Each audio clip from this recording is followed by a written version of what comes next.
فرمایا جو زمین پہ چلنے والا ہے اس کا رزق اللہ کے ذمے ہے۔ فرماتے ہیں کہ یہ اللہ نے ہماری عقل کے مطابق ہم سے بات کی ہے، ورنہ آسمانوں میں جتنی مخلوق ہے رزق اس کا بھی اللہ کے ذمے ہی ہے۔ یہاں جو فی الارض کے لفظ ہے زمین پہ، وہ ہمیں سمجھانے کے لیے کہ تم نے تو صرف یہ دنیا دیکھی ہے نا، تو جس کو تم نے دیکھا ہے وہ سب کھاتے اللہ کا دیا ہوا ہی ہے۔ تو جو ہم نے دیکھا تھا رب کریم نے اس کے مطابق ہمیں سمجھا دیا۔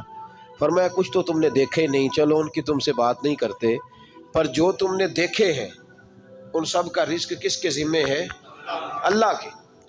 میرے محبوب کریم علیہ الصلوۃ والسلام نے فرمایا اللہ پہ بھروسہ رکھ کے سویرے نکل جانا رزق کی تلاش میں۔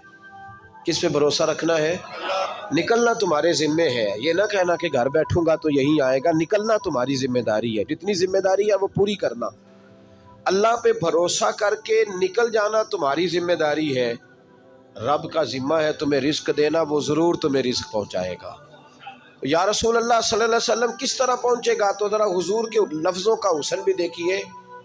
نبی پاک صلی اللہ علیہ وسلم نے فرمایا جس طرح موت تمہیں ڈھونڈ لیتی ہے نا کہ تم کہاں موجود ہو، جب وقت آتا ہے تو انسان پاکستان میں ہو تب بھی آ جاتا ہے، جدہ میں ہو تب بھی آ جاتا ہے، مکہ میں ہو یا مدینہ طیبہ میں وقت پھر بھی آ جاتا ہے۔ فرمایا جس طرح موت تم جہاں بھی ہو تم تک پہنچ جاتی ہے نا، اس طرح تمہارا رزق بھی تم جہاں موجود ہوتے ہو اللہ وہاں پہنچا دیتا ہے۔ تو یا رسول اللہ صلی اللہ علیہ وسلم کس انداز میں؟ تو فرمایا نکل جانا تمہاری ذمہ داری ہے۔ فرمایا سویرے پرندے بھی نکل جاتے ہیں اور شام کو جب لوٹتے ہیں تو اللہ انہیں پیٹ بھر کے روزی عطا فرماتا ہے، حالانکہ ان کو نہیں پتا ہوتا ہمارا کارخانہ کہاں ہے، ہم نے کہاں جا کے مزدوری کرنی ہے، ان کو نہیں پتا ہوتا کہ ہمارا دفتر کہاں ہے، ہم نے کس آفس میں بیٹھنا ہے، ان کو نہیں پتا ہوتا کہ ہم نے کہاں جا کے مال خریدنا ہے اور کہاں سے ہم نے پھر اس کو دوبارہ بیچنا ہے، انہیں خبر نہیں ہوتی۔ اللہ پہ بھروسہ کر کے نکل جاتے۔ نکلنا تو تیرے ذمے ہے کہ نہیں؟ فرمایا وہ تو ڈیوٹی کر، شام کو اللہ جو رب پرندوں کو روزی دیتا ہے وہ تجھے بھی عطا فرمائے گا۔ تو جس حال میں ہے، چونکہ تو نے اپنا یہ حال خود نہیں بنایا، جس نے بنایا ہے وہ بڑا بہتر جانتا تھا کہ تو اسی حال میں اسے اچھا لگتا ہے۔ تو اسے اسی حال میں، ایک بزرگ تھے تو ان کی طبیعت بڑی علیل ہو گئی، بیمار ہو گئے، تو اللہ نے آزمائش دی تو کیڑے پڑ گئے وجود میں۔ ایک کیڑا یہاں سے کھا رہا تھا، اللہ والے بڑے راضی رہتے ہیں اس کی رضا پہ، تو کیڑا یہاں کھا رہا تھا تو نیچے گر گیا، تو بابا جی نے اٹھا کے پھر وہاں رکھ لیا، کہنے لگے جب اس نے تیری ڈیوٹی مجھے کھانے کی لگائی ہے تو میں اس بات پہ راضی ہوں، تو نیچے کیوں گرتا ہے؟ بس ٹھیک ہے کھا، جب اس نے تجھے ڈیوٹی جو تیری لگائی ہے۔ سالبہ بن عبد الرحمن ایک صحابی تھے، سالبہ غالباً نبی پاک صلی اللہ علیہ وسلم کی خدمت میں آئے، کہنے لگے یا رسول اللہ صلی اللہ علیہ وسلم غربت بڑی ہے، میرے لیے دعا کریں اللہ زیادہ مال دے۔ تو محبوب صلی اللہ علیہ وسلم نے فرمایا تو جس حال میں اچھا ہے وہ تیرے لیے بہتر ہے، اس میں تو ہے وہی حال تیرے لیے۔ مشکل ہے نا یہ جواب سننا۔ یا رسول اللہ صلی اللہ علیہ وسلم دعا کر دے، تو محبوب نے کیا فرمایا؟ فرمایا تو جس حال میں ہے نا وہ حال تیرے لیے بہتر ہے، اسی میں رہ۔ کہ نہیں حضور دعا کرے۔ فرمایا سالبہ تو باز آ جا، حضور دعا کرے۔ فرمایا تو باز آ جا، 2-3 دفعہ کہا، ضد کی۔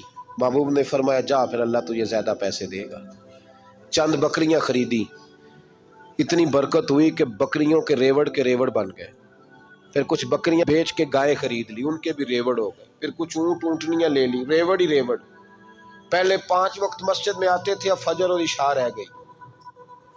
پھر مال زیادہ ہوا تو مدینے شہر میں کوئی جگہ ہی نہیں، مدینے سے باہر حویلی خریدی، پھر جمعہ ہی رہ گیا، جمعے کے جمعے آتے۔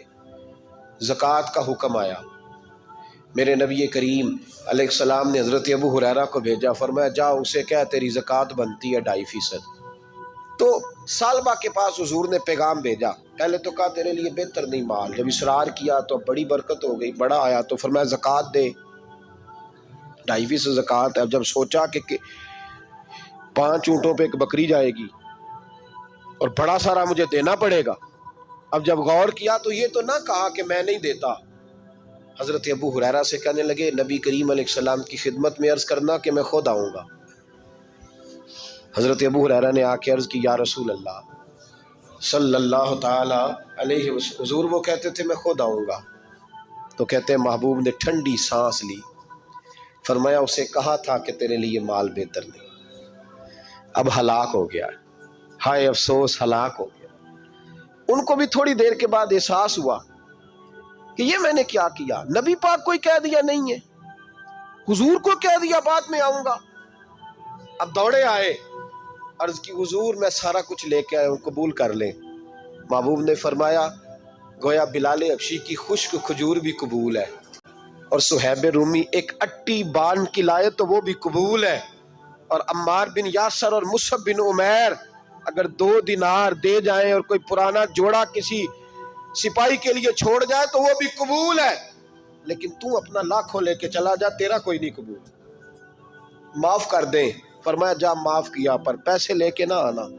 اگلے سال پھر آئے، بندھے ہوئے ہاتھ ہے، محبوبہ میں دولت کا کیا کروں گا، آگ لگانی ہے، قبول کر لیں۔ فرمایا تو لے جا، تیرا نہیں قبول، گرا جو ان کی نگاہ سے وہ سنبھل نہیں سکتا۔ حضور نے وصال ظاہری کیا تو جناب صدیق اکبر کے پاس آئے، لاکھوں کا مال، ابو بکر قبول کر لو۔ تو جناب صدیق اکبر کہنے لگے اس کا کر لوں جس کا نبی نے نہیں کیا، چل جا، کوئی نہیں چاہیے۔ حضرت عمر کے زمانے میں قحط پڑ گیا، بارشیں نہیں ہوتی، غلہ نہیں ملتا، حالات خراب ہے، مالی طور پہ بحران آ گیا، غربتیں، مجبوریاں، تکلیفیں، آ کے روئے عمر میرا قبول کر لو، مجھے معافی تو مل گئی تھی نا۔ فرمایا معافی اپنی جگہ پہ، پر جس کا مصطفیٰ نے قبول نہیں کیا۔ بہت سارے لوگوں کو پتہ ہی نہیں کہ ان کا قبول ہی نہیں ہوا، اور وہ الجھے ہوئے، انہیں خبر ہی نہیں کہ اصل بات کیا ہے۔